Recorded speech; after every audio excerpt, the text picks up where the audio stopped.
Hello बच्चों, एक बार फिर से आप सभी का स्वागत है आज के इस लेक्चर में। पिछले लेक्चर में हम लोगों ने सिग्निफिकेंट फिगर्स कैसे फाइंड करते हैं और कैलकुलेशन में कैसे सिग्निफिकेंट फिगर्स को मिनिमाइज किया जाता है ये सीखा था, राउंड ऑफ सीखा था। आज के जो लेक्चर के आगे के 2-3 लेक्चर्स होंगे ये आपके कॉन्सेप्ट बिल्डिंग और न्यूमेरिकल्स के लिए बहुत ही ज़रूरी हैं और बहुत ही ईजी लेक्चर्स हैं ये। और फिजिक्स की एकदम बेसिक शुरुआत है ये, तो इन लेक्चर्स को आप बहुत ध्यान से देखिएगा। बहुत आसान है, बहुत इंटरेस्टिंग है और इनसे आपकी जो न्यूमेरिकल्स में रुचि बनेगी वो आगे आपको बहुत फायदा करेगी। तो आज से हम लोग एरर एनालिसिस के बेसिक्स पढ़ेंगे। तो देर न करते हुए शुरू करते हैं आज का लेक्चर। तो सबसे पहले शुरुआत हम लोग करते हैं किससे? फिजिकल क्वांटिटी की वैल्यू से। तो अगर हमारे पास कोई फिजिकल क्वांटिटी है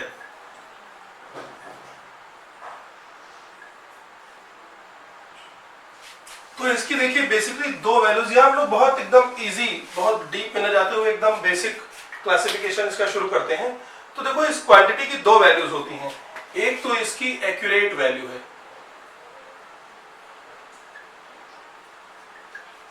ठीक है ना। एक्यूरेट वैल्यू या इसी को हम लोग क्या बोलते हैं? स्टैंडर्ड वैल्यू है। क्या है? एक्यूरेट वैल्यू या स्टैंडर्ड वैल्यू, जिसे हम लोग यथार्थ या मानक मान बोलते हैं। जैसे g की एक एक्यूरेट वैल्यू है 9.8। स्मॉल g की वैल्यू क्या है? 9.8 मीटर पर second square.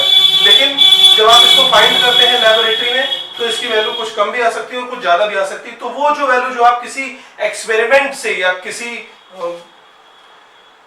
Set of measurement के द्वारा निकालते हैं, यानी कई मापन के द्वारा निकालते हैं, तो उसे हम बोलते हैं ऑब्जर्व्ड या एक्सपेरिमेंटल वैल्यू। क्या बोलते हैं? ऑब्जर्व्ड या एक्सपेरिमेंटल, यानी प्रेक्षित या प्रायोगिक मान।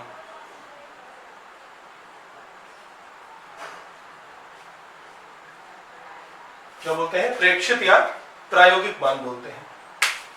क्लियर है इतनी चीज? अब जब किसी फिजिकल क्वांटिटी की कोई वैल्यू है और हमने जो वैल्यू फाइंड की है, इनमें अगर कुछ फर्क आया यानी इनमें कुछ अंतर आया, तो इनका जो डिफरेंस है यानी इनका ये जो अंतर आया, इसे हम क्या बोलते हैं? मापन में होने वाली त्रुटि यानी एरर इन मेजरमेंट। ये क्या है? एरर इन मेजरमेंट, यानी मापन में त्रुटि। तो अगर मान लीजिए किसी फिजिकल क्वांटिटी की वैल्यू, एक्यूरेट वैल्यू क्या है? y, और इसमें होने वाली बहुत स्मॉल एरर होती है, तो एरर की वैल्यू हमेशा क्या होगी? इस y के कंपैरिजन में छोटी होती है, ठीक है ना। क्योंकि छोटी छोटी गलतियां ही होंगी, वैल्यू में थोड़ा सा चेंज ही एक्सेप्टेबल है, अदरवाइज वो वैल्यू क्या होगी? गलत होगी, वो एक्सपेरिमेंटल वैल्यू एक्सेप्ट नहीं की जाएगी। और अगर इसमें डेल्टा y की एरर हो गई, कितने की एरर हो गई? डेल्टा y की। तो अगर आपने क्या किया, इतनी वैल्यू ज्यादा नाप दी है, तो ऑब्जर्व वैल्यू क्या मिलेगी? y plus delta y। क्या मिलेगी? y plus delta y। और अगर इतनी वैल्यू कम नापी है तो ये क्या हो जाएगी? y माइनस डेल्टा y, ठीक है। तो अगर कोई फिजिकल क्वांटिटी है, उसकी एक्यूरेट वैल्यू जो है वो y है, और जो एरर पॉसिबल है या जो एरर हुई है वो है डेल्टा y, तो ऑब्जर्व्ड वैल्यू क्या क्या हो सकती है, यानी प्रायोगिक मान उसके क्या क्या हो सकते हैं? y प्लस डेल्टा y या y माइनस डेल्टा y। यानी आपने क्या किया है? डेल्टा y अमाउंट से y को ज्यादा नाप दिया है या उसको कम नापा है, ठीक है। तो अगर आपने क्या किया,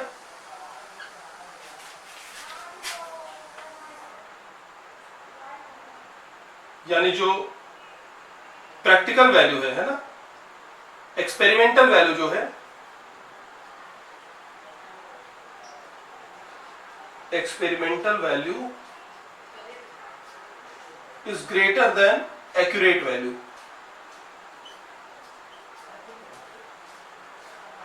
ठीक है ना, यानी ये मान ज्यादा है और ये मान कम है, यानी ये क्या है? y प्लस डेल्टा y नापा है और ये y है, तो ये वैल्यू क्या है? बड़ी है। तो इसमें जो एरर होगी ये कैसी कहलाएगी? पॉजिटिव एरर, यानी धनात्मक त्रुटि। कैसी कहलाएगी? धनात्मक त्रुटि। फिर अगर यही एक्सपेरिमेंटल वैल्यू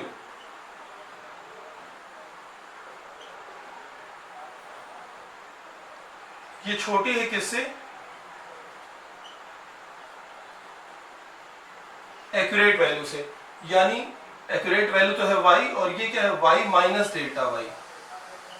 तो ये कैसी को कहलाएगी? नेगेटिव एरर यानी ऋणात्मक त्रुटि कहलाएगी। तो जब प्रायोगिक मान छोटा होता है प्रेक्षित मान से तो त्रुटि कैसी होती है? ऋणात्मक। और अगर प्रायोगिक मान क्या है? प्रेक्षित मान से बड़ा है तो त्रुटि कैसी कहलाएगी?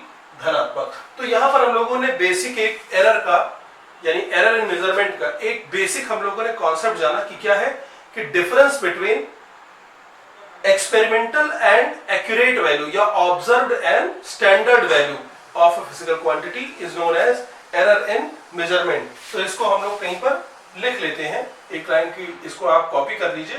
तो मैं डेफिनेशन लिख देता हूं और उसके बाद हम लोग देखते हैं कि एरर के टाइप्स क्या क्या है, कितने टाइप्स की एरर होती हैं, और उससे पहले इसकी कुछ बेसिक टर्मिनोलॉजी पढ़ते हैं हम लोग। तो बच्चों ये है एरर की डेफिनेशन कि difference between accurate and observed value of a physical quantity is known as error in measurement.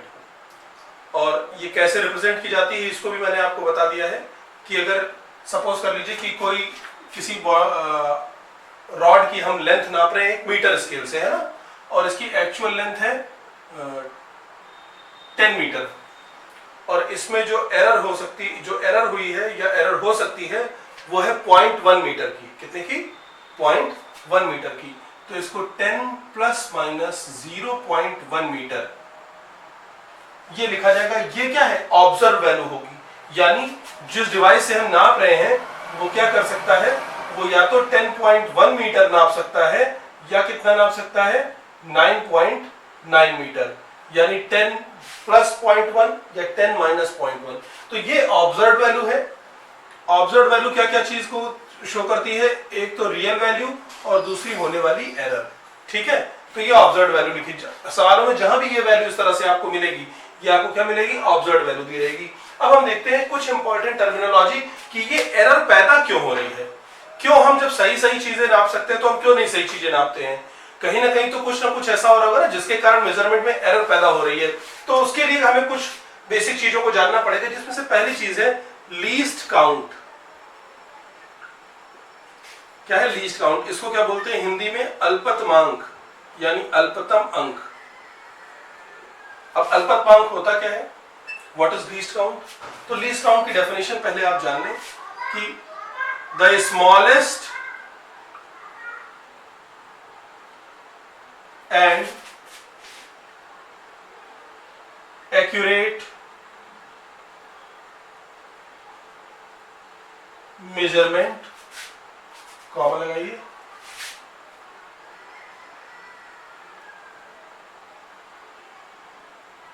taken by an apparatus is known as its least count। यानी किसी apparatus से जो सबसे छोटी और एक्यूरेट मेजरमेंट ली जा सकती है वो क्या है? उसका लीस्ट काउंट होती है। ठीक है, तो लीस्ट काउंट क्या है? या अल्पतमांक किसी यंत्र से ली जाने वाली सूक्ष्मतम व यथार्थ माप को हम क्या बोलते हैं? उसका लीस्ट काउंट बोलते हैं। सपोज करो जैसे आपके पास ये मान लीजिए सेंटीमीटर स्केल है जो पटरी हम लोग यूज करते हैं, है ना। इसमें क्या होता है कि एक ही हमारा 0 है, उसके बाद 1 2 3 4 5 6 7 8 9 10 पर ये 1 लिखा होगा। फिर उसके बाद 1 2 3 4 5 6 7 8 9 10 यहाँ 2 लिखा होगा। ऐसे 1 2 3 4 5 6 7 8 9 10 यहाँ 3 लिखा होगा। इस तरीके से ये ऐसे सेंटीमीटर में, और दूसरी तरफ इंचेस की स्केल होती है ना। तो लीस्ट काउंट नापने का फॉर्मूला क्या होता है? लीस्ट काउंट, इसमें हम देखते हैं सबसे पहले मेजरमेंट अपॉन उस मेजरमेंट में कितने नंबर ऑफ डिवीजन यानी कितने हिस्से आ रहे हैं, नंबर ऑफ डिविजन्स, यानी माप बटे भागों की संख्या। जैसे देखो हमने सपोज करो मान लिया मेजरमेंट लिया, अब लीस्ट काउंट फाइंड करना है, ठीक है इसका। तो लीस्ट काउंट कैसे आएगा, देखो मेजरमेंट कितना लिया 1 सेंटीमीटर का, कितना लिया 1 सेंटीमीटर का, बटे 1 सेंटीमीटर में नंबर ऑफ डिवीजन कितने कितने छोटे छोटे हिस्से हैं, 1 2 3 4 5 6 7 8 9 10, यानी 1 सेंटीमीटर कितने हिस्से में बटा हुआ है, 10 हिस्से में ना, 10, यानी इसका लीस्ट काउंट कितना हो गया 1/10 सेंटीमीटर, यानी 0.1 सेंटीमीटर। और ये देखो ये लंबाई, ये 0.1 सेंटीमीटर तो है, सबसे छोटा निशान इसके पास यही है, यानी ये इससे छोटी लंबाई अगर नापेगा तो उसमें गलती कर देगा। 0.1 सेंटीमीटर से, यानी लीस्ट काउंट से छोटी वैल्यू नापने में क्या कर देगा ये इंस्ट्रूमेंट, एरर प्रोड्यूस कर देगा, ठीक है ना। अब देखिए सपोज करिए ये है 1.5, यही लीस्ट काउंट, वैल्यू हमने क्या ली 1.5 सेंटीमीटर। अब जरा देखो 1.5 सेंटीमीटर में कितने डिवीजन आए, 10 तो यहाँ आए थे, 5 यहाँ आ गए, 15 डिवीजन। फिर से वही आ गया 1/10 सेंटीमीटर या 0.1 सेंटीमीटर। फिर अगर हम 2 लें तो 2 में कितने खाने आ गए, 20 डिवीजन आ गए, यानी 2/20, यानी फिर वही 1/10, है ना।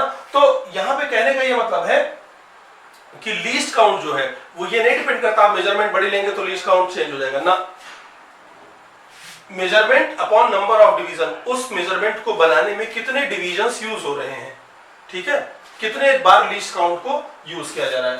तो लीस्ट काउंट क्या होता है, यानी अल्पतमांक क्या होता है, माप बटे माप में आने वाले भागों की संख्या, ठीक है, measurement upon number of divisions, ये है। जब ये एक नॉर्मल फॉर्मूला है, जबकि अभी आप स्क्रू गेज या वर्नियर कैलिपर्स, तो वहां पर क्या है ना कि मल्टीपल स्केल्स, एक मेन स्केल है, एक वर्नियर स्केल है, वो यूज हो रही है, ठीक है, या स्क्रू गेज में क्या है, मेन स्केल है, फिर एक सर्कुलर स्केल है, तो उसके लिए लीस्ट काउंट का फॉर्मूला चेंज हो जाता है, वो आगे आपको डिस्कस किया जाएगा, ठीक है। तो यहां पर क्या है कि लीस्ट काउंट क्या होता है, मेजरमेंट अपॉन उसकी नंबर ऑफ डिवीजन, ठीक। तो एक चीज समझ में आई ना, लीस्ट काउंट क्या होता है, लीस्ट काउंट वो सबसे छोटी मेजरमेंट होती है जो कोई इंस्ट्रूमेंट बिना गलती किए ले सकता है। अब अगली चीज जो है वो है हमारी लिमिट ऑफ एक्यूरेसी, यथार्थता की सीमा। क्या है, लिमिट ऑफ एक्यूरेसी, इसको मैं यहीं पर बना रहने दे रहा हूं। नेक्स्ट है हमारा लिमिट ऑफ एक्यूरेसी, इसको हम क्या बोलते हैं, यथार्थता की सीमा। यहीं से कहानी शुरू होती है कि एरर कैसे जनरेट होगी। देखो इसमें हमारे पास खाना क्या है, 0.1, 0.2, 0.3, 0.4, 0.5 सेंटीमीटर, 1 सेंटीमीटर, 1 पॉइंट, यानी देखो ये अगर आपको दिया जाए कि इस पटरी से 1.6 सेंटीमीटर की लाइन खींचो, एकदम से खींचोगे, 0 पे एक पॉइंट लगाओगे और एक यहाँ पे लगाओगे ना, और दोनों को जोड़ दोगे 1.6 सेंटीमीटर। आपसे कहा गया 2.3 सेंटीमीटर खींचो, ठीक। तो एक खाना कहाँ लगा, एक पॉइंट लगाओगे 0 पर और दूसरा 2 के बाद 1 2 3 यहाँ, और इनको जोड़ दोगे 2.3 सेंटीमीटर आ गया, क्लियर। आपसे कहा गया कि साहब 2.9 सेंटीमीटर खींचो, तो ठीक है, यहाँ और यहाँ, ठीक। आपसे कहा गया 2.8 सेंटीमीटर खींचो, तो यहां और यहां, ये दोनों इन पॉइंट्स को जोड़ दीजिए। ये सारी की सारी मेजरमेंट की स्केल क्या लेगी, एक्यूरेट लेगी। अगर हम खुद गलती नहीं करते हैं, हमारी आंखें ना खराब हो, ध्यान ना इधर उधर हो, ठीक है, या इसका स्केल का कैलिब्रेशन सही ना हो, तो इस स्केल के लिए ये मेजरमेंट्स क्या रहेंगी, सही रहेंगी। लेकिन अगर आपसे कह दिया जाए कि काम करो 2.83 सेंटीमीटर की लाइन खींचो, तो हमारे पास ये रीडिंग है 2.8 और ये रीडिंग है 2.9, और ये जो 2.83 है ये 2.8 से बड़ा है और 2.9 से छोटा, यानी ये 2.8 से कहीं आगे और 2. यहां इसके बीच में यहां कहीं पड़ेगा, लेकिन कहां पड़ेगा इसके लिए हमारे पास कोई भी इस पर निशान या साइन नहीं है, यानी ये पार्ट आगे डिवाइडेड नहीं, ये सबसे छोटा डिवीजन है, लीस्ट डिवीजन। तो इन वैल्यूज की जरा खासियत देखिए, इसको हम क्या लिख सकते हैं, 16 टाइम ऑफ 0.1 सेंटीमीटर, ये क्या है 0.1 सेंटीमीटर का 23 गुना, ये जो मेजरमेंट थी ये क्या थी 29 गुना किसका 0.1 सेंटीमीटर का। ये जो मेजरमेंट थी ये क्या थी 28 गुना किसका 0.1 सेंटीमीटर का। लेकिन ये जो है ये वाली ये है 28.3 गुना किसका 0.1 सेंटीमीटर का। तो देखो 16, 23, 29, 28 ये सारे क्या है इंटीजर्स हैं, पूर्ण संख्याएं हैं, पूर्णांक है किसके, ये इंटीजर मल्टीपल है। वो 0.1 सेंटीमीटर क्या है लीस्ट काउंट, यानी वो मेजरमेंट जो लीस्ट काउंट की इंटीजर मल्टीपल होती है उसे तो हमारी डिवाइस क्या कर लेती है पूरा का पूरा नाप देती है, एकदम सही नाप देती है पूरी एक्यूरेसी के साथ। लेकिन ऐसी मेजरमेंट जो लीस्ट काउंट की इंटीजर मल्टीपल नहीं होती है उनको नापने में उनको नापने के लिए हमारा जो इंस्ट्रूमेंट होता है, जो अपैरेटस होता है वो इनएडिक्वेट होता है, असमर्थ होता है। तो हमारे इंस्ट्रूमेंट की इसी कमी को हम क्या कहते हैं लिमिट ऑफ एक्यूरेसी। तो लिमिट ऑफ एक्यूरेसी क्या है,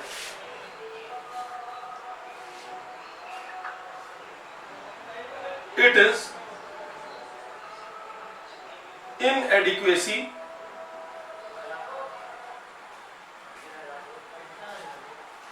of the instrument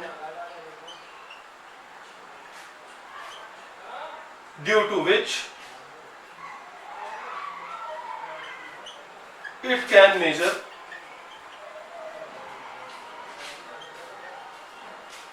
only those values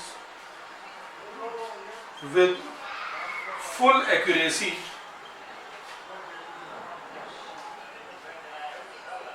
which are integer multiple of its least count। इसको कहीं नोट कर लीजिए आप कि हमारे यंत्र की वो असमर्थता जिसके कारण वो उन्हीं मेजरमेंट्स को एक्यूरेसी के साथ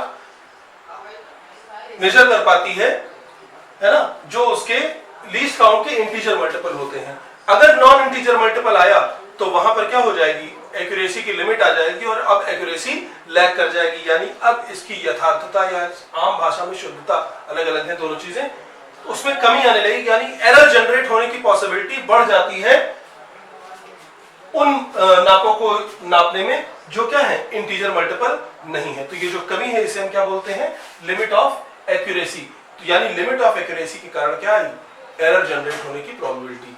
अब हम देखते हैं कि आपने एरर का पहले देख लिया कि एरर क्या है एक्यूरेट वैल्यू और ऑब्जर्व्ड वैल्यू का डिफरेंस। तो यहां पर समझ में आ रहा है ना कि एरर क्यों जनरेट हो रही है, क्योंकि 8 के बाद 0.03 वाला कोई खाना है ही नहीं, वहां हम अंदाजे से नाप देते हैं कि चलो यहां तक नाप देते हैं, ठीक है, और उसी अंदाजे में क्या होती है गलती होती है। तो अब देखते हैं कि एरर की टाइप्स क्या है। वैसे तो एरर की बहुत सारी टाइप्स हैं, लेकिन इस चैप्टर में हम लोग केवल 3 या 4 टाइप पढ़ेंगे जो हमारे काम की है।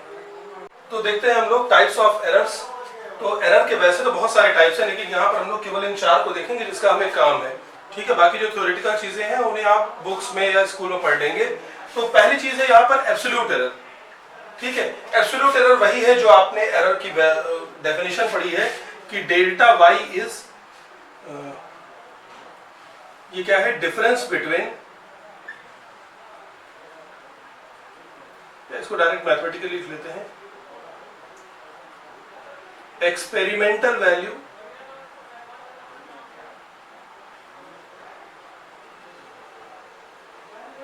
Difference actual value,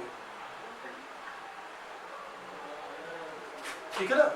experimental value और एक्चुअल वैल्यू का जो डिफरेंस होता है, यानी यथार्थ मान और प्रायोगिक मान का जो अंतर होता है उसे हम क्या बोलते हैं निरपेक्ष त्रुटि या एब्सोल्यूट एरर, ठीक है। अब अगर आपने कोई एक्सपेरिमेंट कई बार किया, जैसे आप सपोज करिए कि आपने स्मॉल जी की वैल्यू क्या की, ये क्या है हमारा डेल्टा वाई जो है ये क्या हो जाएगा वाई एक्चुअल माइनस वाई या डिफरेंस वाई एक्सपेरिमेंटल, ठीक है, ये हो गया हमारा। अब इसके बाद है मीन एरर यानी माध्य त्रुटि, औसत एरर जिसको कहते हैं। तो मान लीजिए आपने कोई एक्सपेरिमेंट कई बार किया, सपोज कीजिए 5 बार किया या n टाइम किया, और n टाइम में क्या हुआ पहली बार में जो एरर आई वो आई डेल्टा y1, दूसरी बार में डेल्टा y2, तीसरी बार में डेल्टा y3, ऐसे करते करते कितनी आई डेल्टा yn। और हर बार इस एरर की वैल्यू कभी कुछ यानी बार बार इसकी वैल्यू अलग अलग आ रही हो या कुछ टाइम में इसकी वैल्यू सेम रही हो, तो ऐसे जब आप कई सात बार हमें अलग अलग एरर्स मिलती हैं तो हम उसके क्या निकालते हैं, मीन एरर यानी औसत एरर निकालते हैं। तो यहाँ पर डेल्टा वाई बार जो होगा, ये क्या, ये बार क्या दिखाता है, औसत को, एवरेज को दिखाता है, और ये हो जाएगा सिग्मा ऑफ डेल्टा वाई, यानी जितनी भी एरर हैं इन सबको जोड़ दीजिए upon number of error, N time किया था तो ये, यानी जितनी बार भी हमसे गलती हुई है वो जो एरर्स हुई हैं उनका addition upon number of attempts की, कितने बार हमने एक्सपेरिमेंट किया है। ये सारी चीजें भी एक ही एक्सपेरिमेंट, एक ही एग्जांपल को समझाने में आपको समझ में आ जाएंगी। एक एग्जांपल से सारे एब्सोल्यूट एरर भी आ जाएगी और एवरेज एरर भी, रिलेटिव एरर और परसेंटेज एरर, ये सब कुछ आ जाएगा। रिलेटिव एरर, इसको क्या बोलते हैं, सापेक्ष त्रुटि। ये दोनों बहुत इंपॉर्टेंट है समझने के लिए। रिलेटिव एरर क्या बताती है, इसी को हम लोग फ्रैक्शनल एरर भी बोलते हैं, यानी भिन्नात्मक त्रुटि भी बोलते हैं। इसी को क्या बोलते हैं, फ्रैक्शनल एरर या भिन्नात्मक त्रुटि।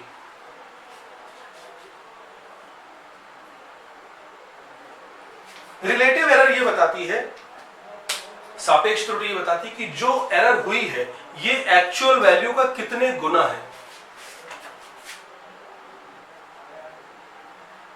Error produced is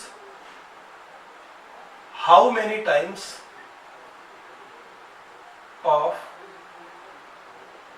its actual value। ठीक है, तो ये जो हमारी आ जाएगी ई रिलेटिव या ई रिलेटिव। तो अगर आपको ये पता करना है कि 8 2 का कितने गुना है तो आप क्या करते हो, 8 में 2 से भाग लगा देते हो। तो वैसे अगर आपको पता करना है कि डेल्टा वाई वाई का कितने गुना है तो आप क्या करोगे, डेल्टा वाई में वाई से डिवाइड कर दो, आपको पता लग जाएगा कि delta Y is how many times of Y.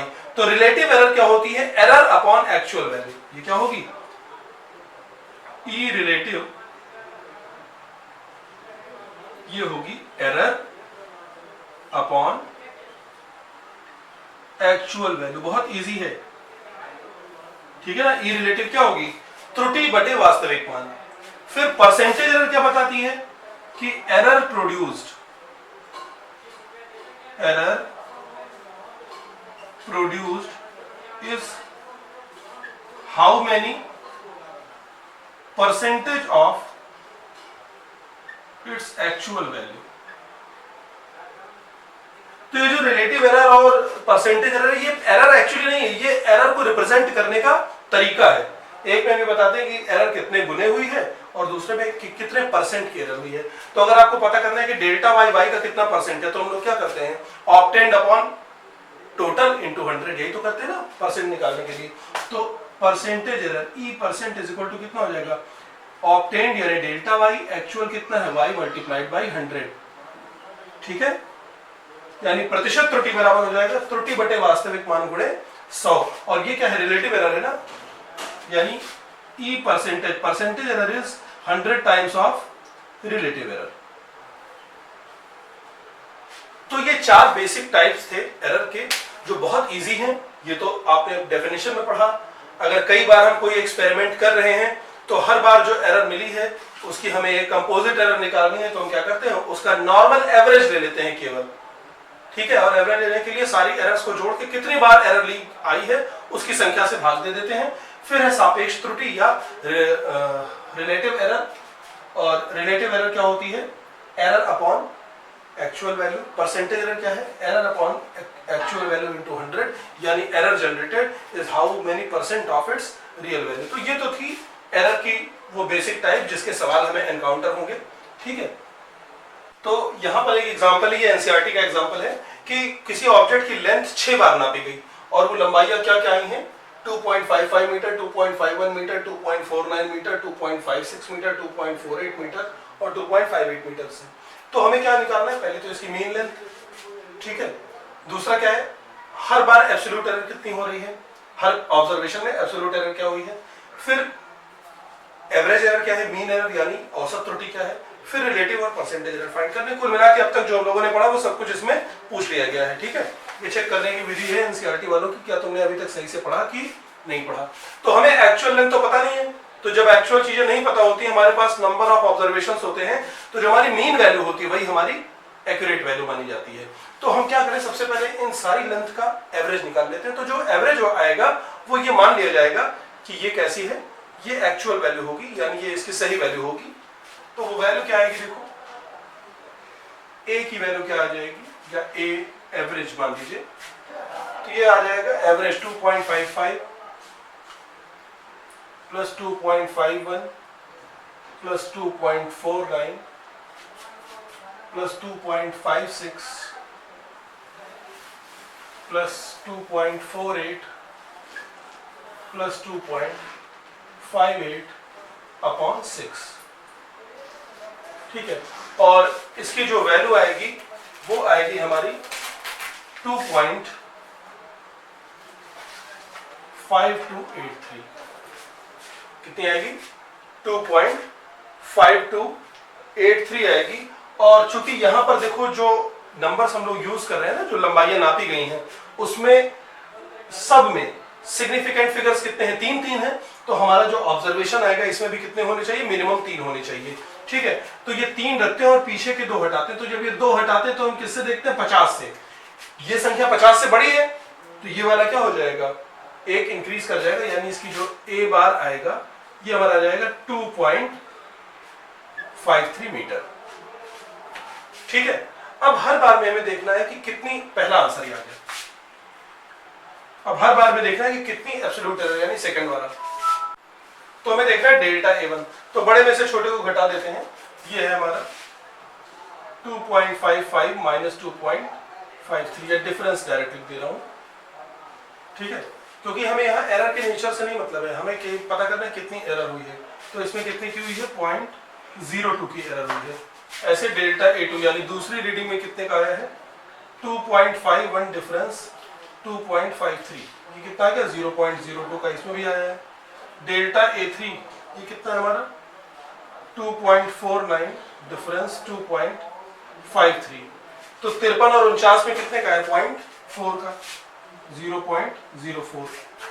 ऐसे डेल्टा A4 ये हमारा 2.56 डिफरेंस 2.53, तो ये जाएगा 0.03।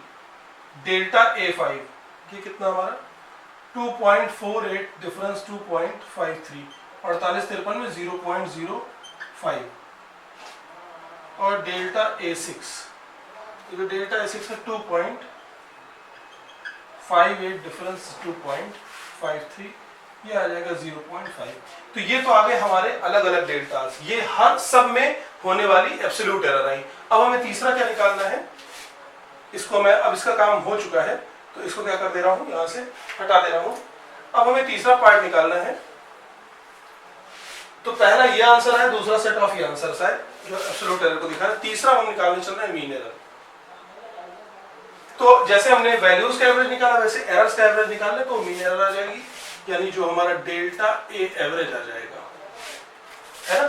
ये कितना आ जाएगा, आप देखिए, जोड़िए, 2 2 4 4 8, 2 2 4 4 8, 8 3 11, 11 और 10 21, यानी 0.21/6 कितना है, 0। इसकी जो वैल्यू आ जाएगी वो आ जाएगी 0.035 अप्रोक्सीमेट,